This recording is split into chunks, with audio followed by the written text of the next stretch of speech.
नमस्कार दोस्तों। तो आज हम पढ़ेंगे श्रुति एवं इसकी 5 जातियाँ। ध्वनि को संगीत का आधार माना जाता है तथा श्रुति ध्वनि अथवा नाद की सूक्ष्म इकाई है, अर्थात वह छोटे से छोटा नाद जो स्पष्ट सुनाई दे तथा समझा जा सके श्रुति कहलाती है। श्रवणाच्युतय मतः अर्थात सुनाई देने के कारण यह श्रुति कहलाती है। स्वर मेल कलानिधि के अनुसार यह श्लोक दिया गया है। तस्य द्वाविंशति वेदा श्रवणात् श्रुत्यो मतः हृदयाभ्यन्तर संलग्न नाड़ियो द्वाविंशतिर्मतः।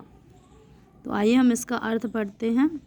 अर्थात हृदय स्थान में 22 नाड़ियाँ हैं, उनके सभी नाद स्पष्ट सुने जा सकते हैं अतः उन्हीं को श्रुति कहते हैं। यही नाद के 22 भेद माने गए हैं। हमारे संगीत विद्वान प्राचीन समय से 22 नाद मानते चले आ रहे हैं। ये नाद क्रमशः एक दूसरे से ऊंचे बढ़ते चले गए हैं। इन्हीं 22 नादों को श्रुति कहा गया है, क्योंकि 22 श्रुतियों पर गान करने में सर्वसाधारण को कठिनाई होती है। अतः इन 22 श्रुतियों में से 12 स्वर चुनकर गान में प्रयुक्त किए जाने लगे हैं। पाश्चात्य संगीत में श्रुति को माइक्रोटोन कहा गया है। श्रुति अंतराल अर्धस्वर से छोटा होता है। भरत आदि विद्वानों के अनुसार श्रुतियों की संख्या 22 है और इनको वीणा के आधार पर सुस्पष्ट किया जाता है। ये एक और श्लोक दिया गया है, इसको आप पढ़ सकते हैं। चलिए हम इसका अर्थ पढ़ते हैं। अर्थात 5 तत्वों पृथ्वी, जल, तेज, वायु और आकाश द्वारा बने हुए इस शरीर में ऊर्ध्व अर्थात ऊपर की नाड़ियाँ होती हैं। उनके अतिरिक्त कुछ नाड़ियाँ नीचे की तथा उन नाड़ियों के स्थान तथा अनेकों चक्र बताए गए हैं। इन्हीं नाड़ियों पर 22 श्रुतियाँ बताई गई हैं। श्रुति शब्द शु धातु से उत्पन्न है, जिसका अर्थ सुनना होता है। तो हमने देखा कि श्रुति मतलब सुनना। चलिए तो इसके आगे पढ़ते हैं। पंडित ओमकार नाथ ठाकुर के अनुसार जो कानों से सुनी जाए, समझी जाए और जिनकी ऊंचाई नीचाई आदि का स्पष्ट अनुभव किया जा सके, ऐसे नादों को, देखिए थोड़ा सा ब्लर हो रहा है, मैं इसको सही कर देती हूँ। ठीक, ऐसे नादों को श्रुति कहा जाता है। मतंग ने श्रुति का कारण सुनने की शक्ति को बताया है।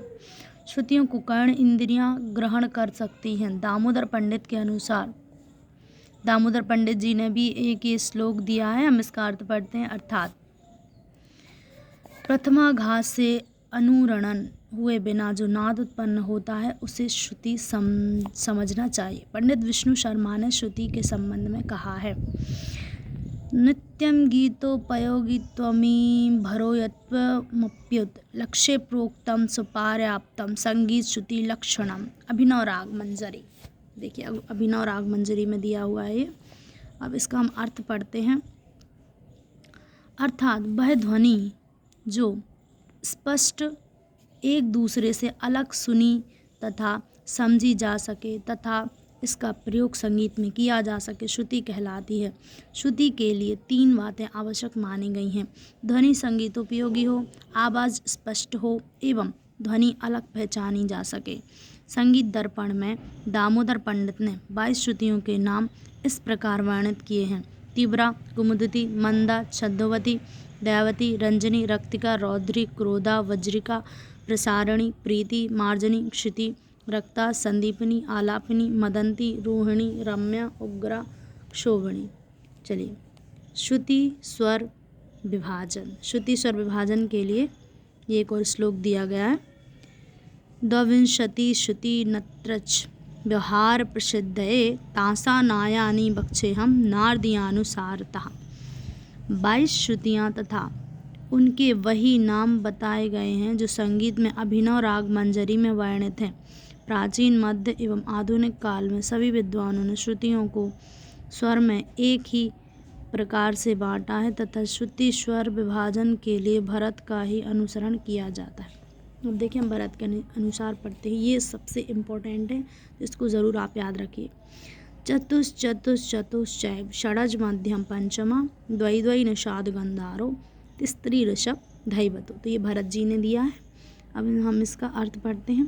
अर्थात सामापा की 4-4, गनी की 2-2, रेधा की 3-3 श्रुतियाँ मानी गई हैं। अब श्रुति की जातियाँ पढ़ते हैं हम। हाँ,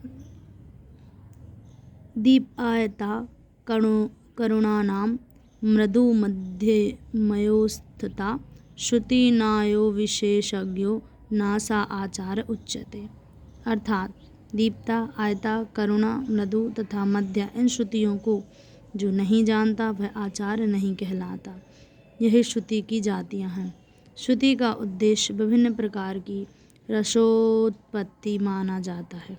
ये सूक्ष्म ध्वनियाँ रसात्मक हैं। भरत के अनुसार श्रुति की 5 जातियाँ हैं। दीप्ता जाति में तीव्र, रौद्र, अद्भुत। आयत जाति में हास्य, ये रस की बात कर रहे हैं, ठीक है। मृदु जाति में श्रृंगार और हास्य। करुणा जाति में करुण, बीभत्स, भयानक। मध्य जाति में मृदु और मध्या। चलिए इसके आगे। यथार्थ में श्रुतियाँ सूक्ष्म स्वर ही हैं, कानों को स्पष्ट सुनाई देने वाला, परंतु रंजक सूक्ष्म नाद ही श्रुति है। विद्वानों के अनुसार श्रुति स्वर स्थापना, तो देखिए ये पूरी तालिका दी हुई है, हम इसको पढ़ते हैं। तो श्रुति नाम दिए इसमें, और प्राचीन विद्वानों के अनुसार, और मध्यकाल के विद्वानों, आधुनिक काल के विद्वानों के आंदोलन के अनुसार विकृत स्वर, शुद्ध स्वर संख्या। तो आप देखिए हम इसके 22 नाम पढ़ दे रहे हैं, बाकी की डिटेल्स आप इसमें से पढ़ सकते हैं। देखिए तो तीव्रा, कुमुदिती, मंदा, छंदोवती, दयावती, रंजनी, रक्तिका, रौद्री, क्रोधा, वज्रिका, प्रसारिणी, प्रीति, मार्जनी, क्षिति, रक्ता, संदीपनी, आलापिनी, मदंती, रोहिणी, रम्या, उग्रा, शोभनी। तो आपने देखा हमने इसकी सारी श्रुतियों 22 श्रुतियों के नाम पढ़ चुके हैं। इनमें आप ये देख सकते हैं कि कौन से विद्वान ने किस श्रुति की स्थापना कहाँ करी है, उसकी संख्या भी देख सकते हैं। चलिए शारंगदेव के अनुसार, अब शारंगदेव के अनुसार हम पढ़ते हैं। षडज की जातियाँ दीप्ता, आयता, मृदु और मध्या होती हैं। ऋषभ, करुणा, मध्या और मृदु। गंधार, दीप्ता, आयता, मध्यम, दीप्ता, आयता, मृदु और मध्या। पंचम, मृदु, मध्या, आयता और करुणा। धैवत, करुणा, आयता और मध्या। निषाद, दीप्ता और मध्या जातियाँ होती हैं। अब सप्तवैदिक स्वर। प्रागैतिहासिक काल से ही भारत में संगीत की परंपरा समृद्ध रही है। केवल कुछ देशों में ही संगीत की इतनी पुरानी एवं इतनी समृद्ध परंपरा पाई जाती है। माना जाता है कि संगीत का प्रारंभ सिंधु घाटी की सभ्यता के काल में हुआ। हालांकि इस बात का एकमात्र साक्ष्य है उस समय की एक नृत्यवाला की मुद्रा में कांस्य मूर्ति और नृत्य, नाटक और संगीत के देवता रुद्र अथवा शिव की पूजा का प्रचलन। सिंधु घाटी की सभ्यता के पतन के पश्चात वैदिक संगीत की अवस्था का प्रारंभ हुआ, जिसमें संगीत की शैली में भजनों और मंत्रों के उच्चारण से ईश्वर की पूजा और अर्चना की जाती थी। तीसरा, इसके अतिरिक्त 2 भारतीय महाकाव्यों रामायण और महाभारत की रचना में संगीत का प्रमुख प्रभाव रहा। भारत में सांस्कृतिक काल से लेकर आधुनिक युग तक आते आते संगीत की शैली और प्रसिद्धि में व्यापक परिवर्तन हुआ। भारतीय संगीत का आदि रूप वेदों में मिलता है। वेद के काल के विषय में विद्वानों में बहुत मतभेद है, किंतु उसका काल ईसा से लगभग 2000 वर्ष पूर्व था। इस पर प्रायः सभी विद्वान सहमत हैं। इसलिए भारतीय संगीत का इतिहास कम से कम 8000 वर्ष प्राचीन है। वेदों में वीणा और करकरी इत्यादि तंतु वाद्यों का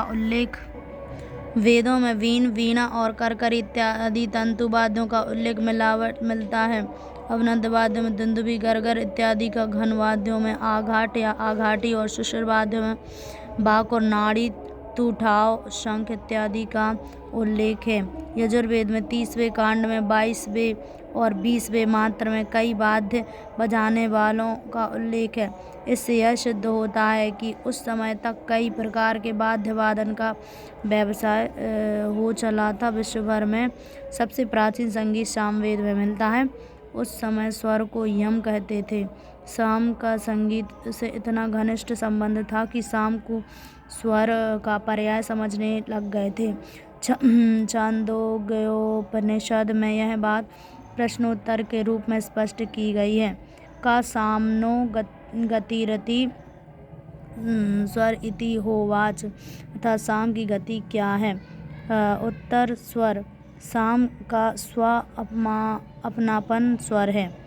तस्य है तस्य सामनो च स्वयं वेद भवति हास्य स्वयं तस्य स्वर एवं स्वम, अर्थात जो साम के स्वर को जानता है उसे स्व प्राप्त होता है। साम का स्व ही स्वर है।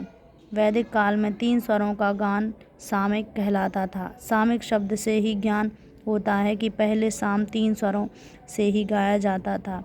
ये स्वर